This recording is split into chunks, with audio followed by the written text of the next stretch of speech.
السلام علیکم ورحمت الله وبرکاتو. هیله لرم چې روغ او جوړ به یاست. ګرانو زده کوونکو، د لیک او لوست اسانه زده کړې په نوم کورس کې مو درته د جوم توري کې د جومات موضوع راوړې ده. هیله لرم چې یاده موضوع به مو خوښه شي. جوم، جوم، جومات، جومات. جومات د الله تعالی کور وي. جومات د الله تعالی کور وي.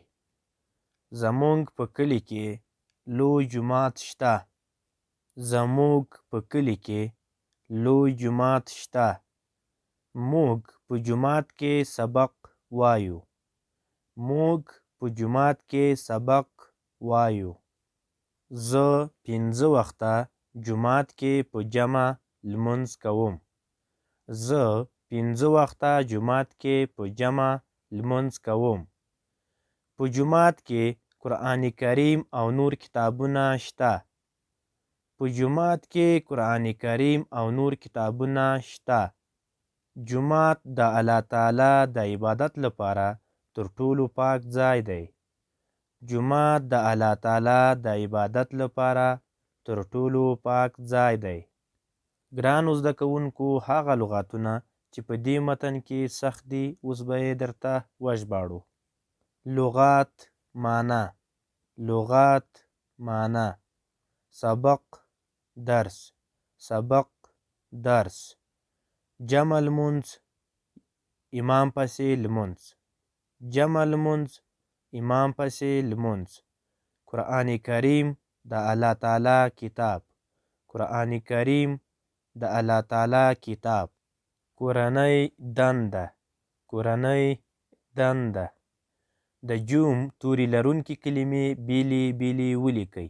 د جوم توري لرونکي کلمې بیلې بیلې ولیکئ. ګرانو زده کوونکو، دلته ما درته 4 کلمې یا لغاتونه راوړي دي. لومړی لغات یا کلمه به زه د تورو په شکل درته ولیکمه، نورې 3 به بیا تاسو په خپله ولیکئ. جنت، جوم، نون، ته. داسې کله سره یو ځای کړو جنت ترې جوړیږي. جنت، جوم، نون، ته. دا 3 توري کله چې سره یو ځای کړو جنت ترې جوړیږي. نور 3 کلمې: اجازه، حج، جومات. دا 3 کلمې به تاسو په خپلو کورونو کې د تورو په شکل ولیکئ. دوهمه برخه: د جوم توري لرونکي کلمې سره یو ځای ولیکئ. د جوم توري لرونکي کلمې سره یو ځای ولیکئ. ګرانو زده کوونکو، دلته ما تاسو ته 4 کلمې یا لغاتونه د تورو په شکل راوړي دي. لومړی کلمه به زه درته جوړه کړمه، نورې 3 به بیا تاسو په خپله جوړې کړئ.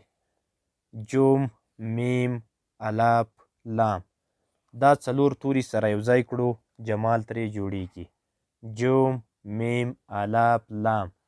دا 4 توري چې سره یو ځای کړو جمال ترې جوړیږي. نورې 3 کلمې چې د تورو په بڼه لیکل سوي دي: رواج، جرګه، جنجال.